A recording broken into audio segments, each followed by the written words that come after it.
Chapter 2. The Other Princesses. Emily!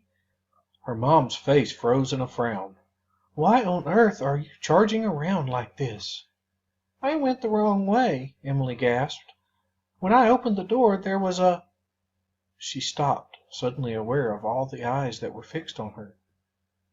3 other princesses stood nearby with their moms, while dressmakers fussed around them with pins and tape measures. Emily picked herself up, feeling shy.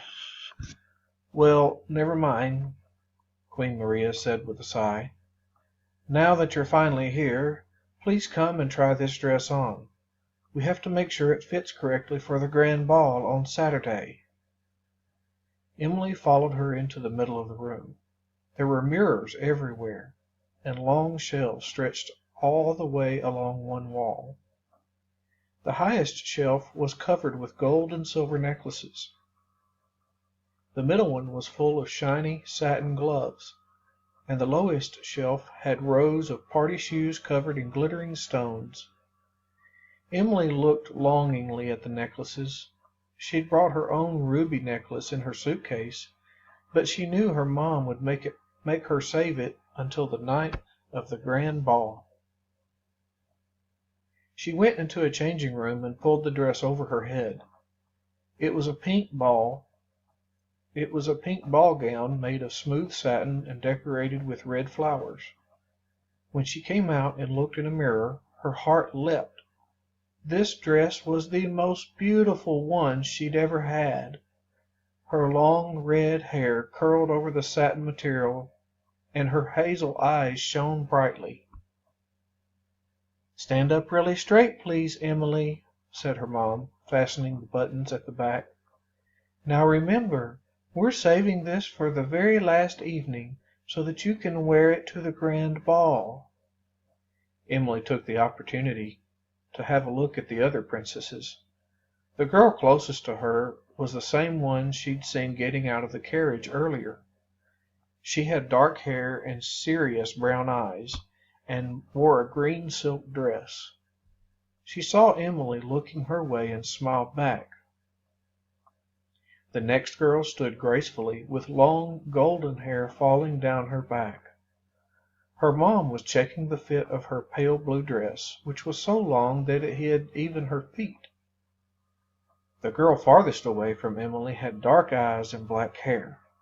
She wore a bright yellow dress dotted with sequins. She saw Emily looking at her. "Hi, I'm Lulu from the kingdom of Undula, near the Great Desert," she said with a wide grin. "I'm Emily from Middingland," said Emily, smiling back. "It's great to meet you." "I'm Jaminta from Onika by the Silver River," said the girl in green. "And I'm Clarabelle," said the blonde-haired girl, smiling shyly, "from the kingdom of Winteria in the cold north." "When did you—" started Emily. "Girls!" scolded Lulu's mom. "There'll be lots of time for chatting later. Hold still now, Lulu. We need to measure you for your velvet cloak." "Thank goodness you mentioned that. I nearly forgot," said Emily's mom. "Every princess needs a cloak to wear at Mistburg Castle. Turn around, Emily, while I check how long it should be." The princesses exchanged grins as they lapsed back into silence. Emily looked at herself in the mirror. The dress looked great already. She didn't really want to hide it under a cloak. From outside the window came loud whoops and yells. Her mom was still holding the tape measure against her dress, so Emily tried to lean over to peer into the garden without moving her feet. Right outside the window was the obstacle course that she'd seen from her tower window.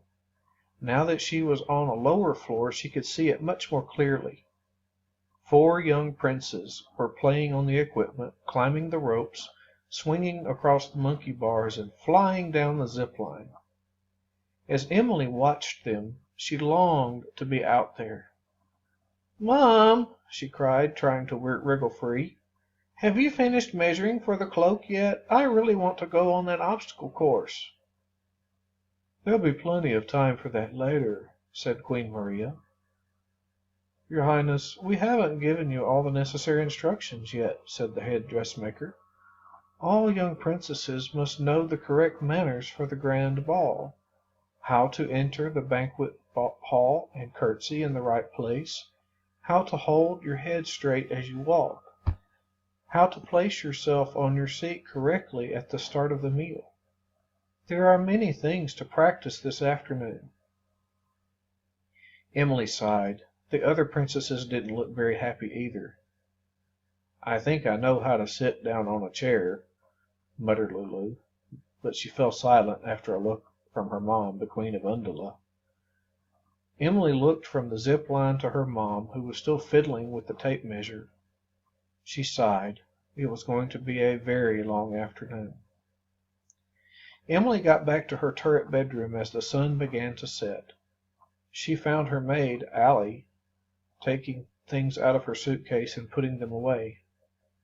Allie looked at her. "What's that frown for?" she asked immediately. Emily smiled. Allie had been her maid since she was 5 and could read her moods easily. "We had to do lots of silly stuff like practice walking and curtsying," said Emily. "Mom said I could go outside when we finished, but there wasn't time, and now I have to go to the banquet. I'd really love to try out that zip line." "Well, maybe you still can. If you choose the moment carefully, you could go out for a little while without them missing you," said Allie, picking up a pair of glittery silver shoes and putting them in the wardrobe. Emily looked thoughtful. Allie always told her to work hard at her princess duties, but also liked her to think for herself. "Everyone has a brain and everyone should use it," she always said. Before she became Emily's maid, Allie had spent several years working as an undercover agent, solving jewel robberies and catching thieves. Emily sometimes wondered if her maid had really wanted to give up her old job, but Allie would always just say that she was happy working in the palace. "I know, I'll go out there after we finish eating. No one will miss me then," said Emily. "Be careful," warned Allie. "You should take a flashlight with you. It's getting dark." Emily put on a cherry red dress for the banquet. She added a gold tiara and a gold necklace, which she'd been allowed to borrow from the dressmaking room. Her heart began to thump faster. Now sitting and listening to the grown-ups' boring conversations wouldn't seem so bad. She wouldn't mind the curtsying or the endless fussing with the napkins. Not now that her own adventure was only a few moments away. That's the end of chapter 2, girls. I love you.